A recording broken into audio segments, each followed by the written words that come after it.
Hi, I'm Nasreen Amri, the founder of Carrorism. And I'm Fonde Bridges, the Carrorist spokesperson. Welcome to Carrorist Conversations, episode 7. Wow. 7. This is staying curious in the face of uncertainty. Yes. Which has been timely, right?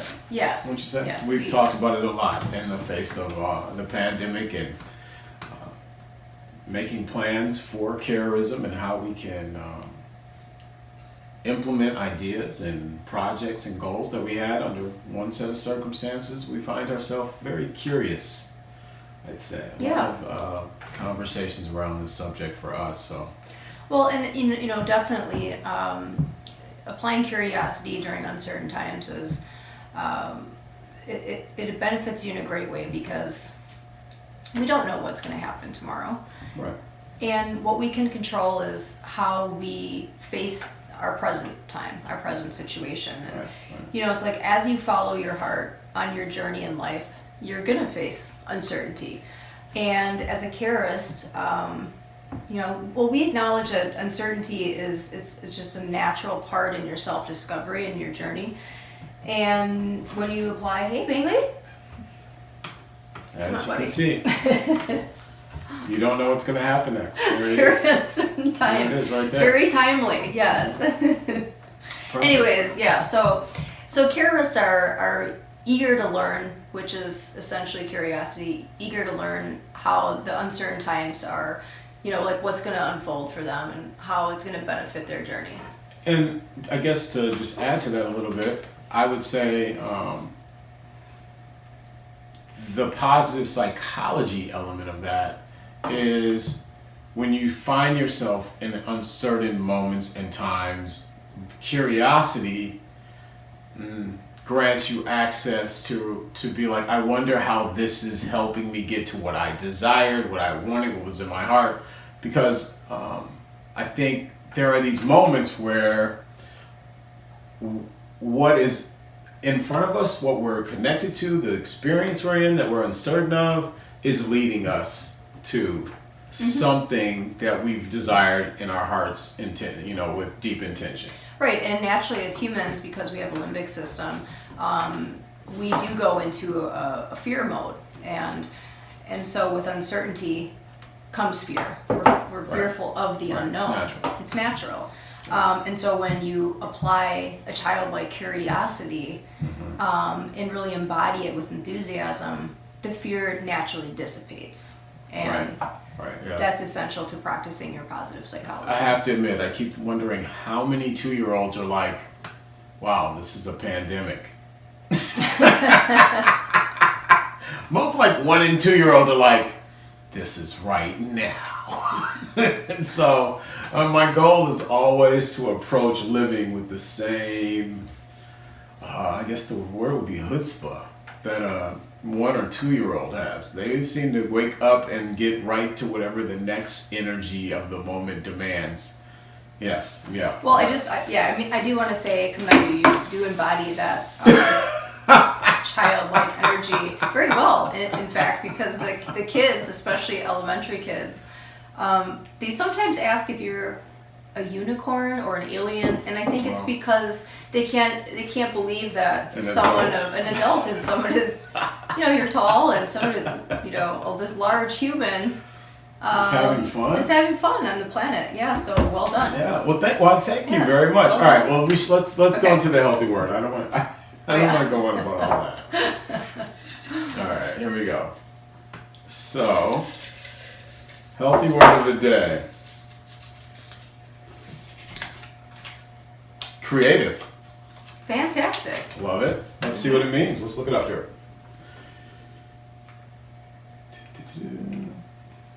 Creative. Boom. I've got adjective. Okay.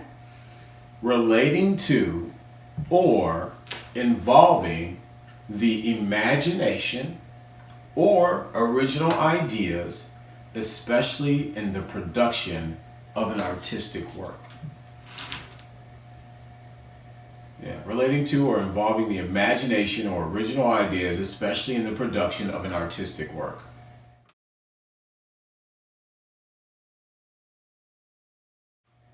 Okay. Yeah, I enjoy that. I think that most of what humans make is an art form, so I love that. I think of us as endless creatives. We are all making something a little new every day, even if people don't consider themselves that creative. I'm sure these times are revealing some of their hidden gifts. If you Yeah, will. absolutely. Yeah. So are you going first?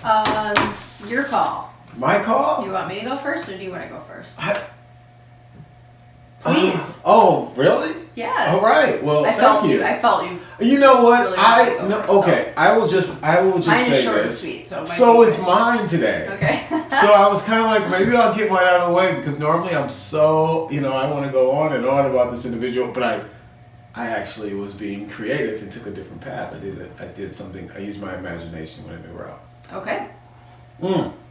Very dynamic. Oh wait, that was the last. That was the other one. All right. Last healthy So, word. this photographer, author, researcher, filmmaker, explorer, scientist, and innovator was born in 1910. That's my introduction to this guy. He was born in 1910. His first documentary, based on his most successful book, was titled The Silent World. And it won a Golden Palm, which is like the highest thing you can get at the Cannes Festival. So that's pretty interesting. After breaking both of his arms, his life was forever changed. He wanted to be a pilot, broke both of his arms in a car accident, and decided that, well, I guess I won't take the traditional route. Mm-hmm. All right, he was actually in the Navy, so he could have become a pilot, naval pilot. It was one of his goals. He decided he'd follow his passion instead. So I thought that was remarkable. Like, instead of the injury being like, I'll never do my passion, it was like, aha, I have to do my passion. I have to definitely now. Now my arms have been broken. I'm sorry. I just can't. I won't be following It might have been pilot. uncertain before, Yeah. but it's definitely certain. Now I'm gonna follow my passion now. That car accident thing gave me a jolt. A little bit of tragedy. His second son, who followed in his footsteps, passed away. The year before his third child would be born, and it's like maybe a 25, 26 year age gap. Oh. So I thought that was kind of interesting. That's interesting, yeah. Right? He had children. They were mature. They were in their 20s, and he had two more children after that. I thought that was pretty fascinating. Maybe it was a response emotionally, I don't know, to the loss of his son. Maybe he was like, I need to procreate. I don't know. It was an interesting thing that like 20, 30 years later you choose to have kids. So his curiosity led him to create the aqua lung. Ooh. Yeah, so he co-created the aqua lung so that he could swim at length underwater. And the beautiful thing is he was talking about, like, he was having visions and dreams of it. So it was something that he had envisioned that he eventually created that I guess for all the people, you seem like have you done snorkeling underwater? I have. I thought so. So it's because of this guy.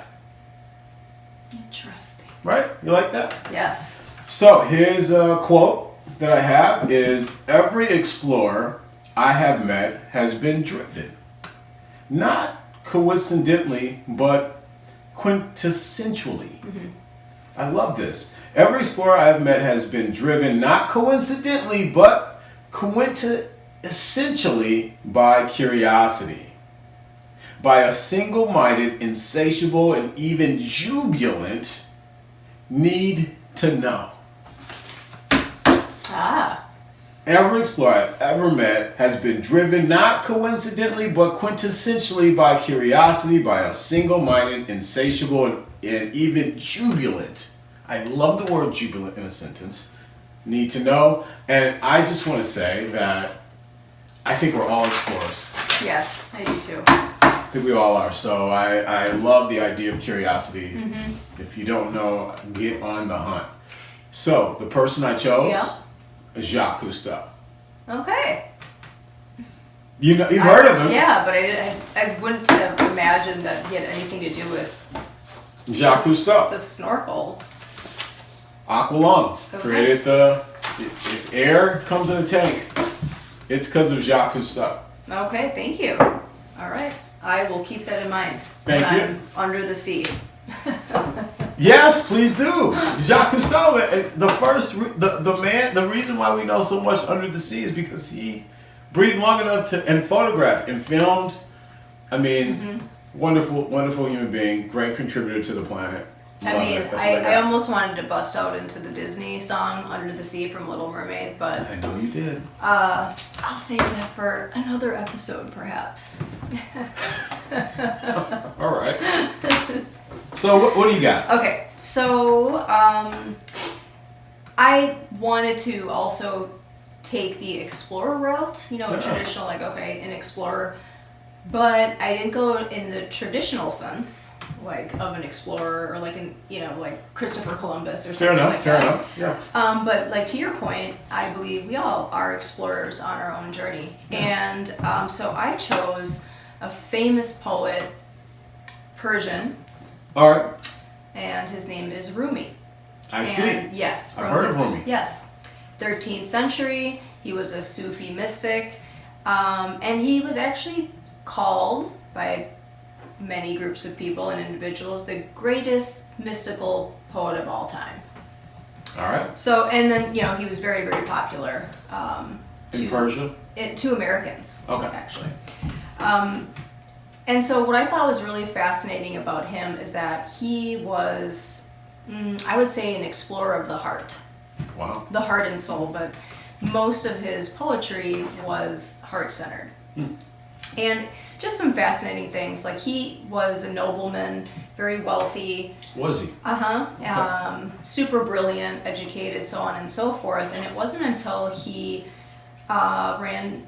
he was like late 30s, and then he ran into they call him like a wild roaming. His nickname was Bird because he was like a homeless, roaming, spiritual wild man. Oh, okay. Yeah, Yeah, like just he was free. Yeah, he was Like a bird. super free, like a bird, right? And so a lot of people just had tremendous amount of disdain for him because they thought he was like a blemish in Rumi's storyline, so to speak.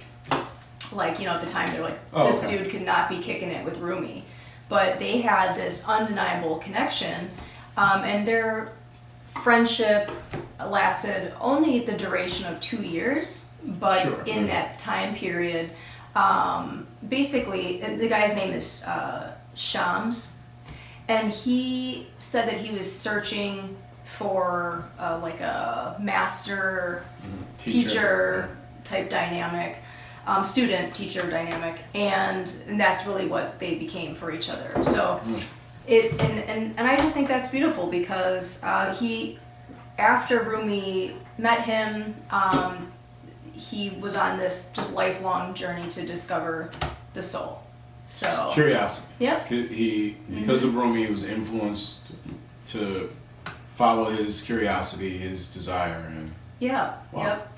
Yep. But so anyways, there's a few quotes that I'll just close with that I love. So this is Rumi's. If we accept that uncertainty, it becomes an adventure. So I love that because you have to accept that these are uncertain times. we're But in an adventure. yeah, it's definitely an adventurous It is an adventure. time. Yeah, so I Yes. love that. That's beautiful. And then the last quote: everything in the universe is within you. Ask all from yourself. So there's that asking, the curiosity, Oh, questions, I see. exploring the depths within. So I know you go deep sometimes. I'm gonna just. I should use one of those aqua masks or aqua lungs, going deep. You seem to I was do that thinking of the sea. Yes, you do. You seem to do that. I was gonna say I do that to find my keys. Oh, in your pocket, you mean? Or And, what? well, not necessarily in my pocket. It could be if I lose my keys somewhere. Yeah. I will ask myself where they are. Oh, I see what you're saying. Okay, got it. That's. I mean, I'm not saying that's super, like in depth. But Well, I mean, if you're using your I find intuition, them. it's like a beacon maybe that goes off. I do find them. Okay. There is always this moment where it's like, it's definitely in this room. And then all of a sudden I get closer and closer. It's very interesting. But I do ask myself Okay. that I go within. I do. I know. No. Well, so there you go. All right, so question of the day. Question of the day. Yes. How do you become a carrorist? I don't know. I'm gonna have to edit this part out. No, but seriously. How do you become a carrorist? Is it something that you choose? Is it something that you have to be ordained? Like, what is the thing? What would you say? Well, I would say, I said I was always a carrorist, I just didn't have a word for it. But Right. I think like everything else, taking responsibility and really choosing to become the best version of yourself. Okay. Like when you dedicate yourself, like I want to flourish, I want to grow, I want to be creative and apply this childlike curiosity to the journey of my life. I want to see how I can pursue the optimum. And if you want some of these natural things for you that, you know. Yeah, so you don't mind if I jump in on this a little? Please. I was just thinking Yeah. Okay. I was just thinking that there is a certain like knowing. It's just self-knowing, kind of what you were talking about, asking yourself. I feel like that's how you know. If you feel that you're a carrorist, then you are. Mm-hmm. Right? I mean, because I couldn't tell you that you were an artist or not. Mm-hmm. Right? Or that you are even a carpenter, what type of work you do. You would Right. have to at some point say, I am this. Like, I remember when I was younger, I'd be like, at one point I was like, oh, I'm a poet. I know that I can write out this and things will come out and it will happen over and over and over again. Mm-hmm. Yeah. I see what you're saying.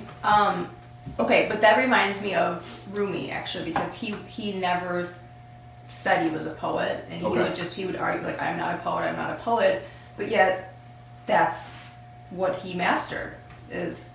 Yeah. So he is a poet, but he didn't declare it He necessarily. didn't self-identify that no, way, but others even titled him that. Gave him that title that So I bet there's a lot of people out there that would say, no, I don't feel like I'm a carrorist, so on and so forth. But other people are like, wow, this person. Yeah, you're giving love and kindness all the time. All the you're time. practicing a positive psychology. Mm-hmm. You are the inspiration, so on and so forth. You are doing, to the best of your ability, your life. Huh. All right, cool. Yeah. Well, are we done? For the Yeah. day? Oh, All right, yeah. cool. All right. So, please be kind to yourself and everyone else. And keep on carrorizing. Goodbye. Thanks.